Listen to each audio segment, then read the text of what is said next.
I almost didn't make this video. Seriously.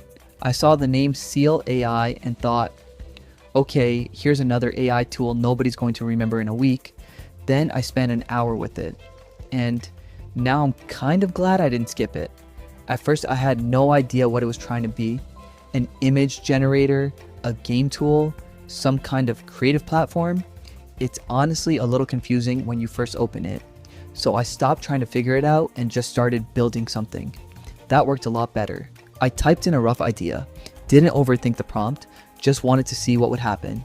The first result, not great. It wasn't terrible either, it just felt unfinished. I almost closed the tab right there. Instead, I changed a couple of things and tried again. Second attempt, better. Third one, okay, now I was starting to get why people are talking about this. What surprised me wasn't the quality. It was how quickly I could keep changing ideas without feeling like I was starting over every single time. That part was actually fun. I lost track of time just experimenting. One thing did bother me though. If you're expecting AI to do all the creative work for you, you're probably gonna walk away disappointed. The better my prompts became, the better the results became, which sounds obvious. But I think a lot of people expect magic from these tools. This isn't magic. It's more like having a really fast creative assistant.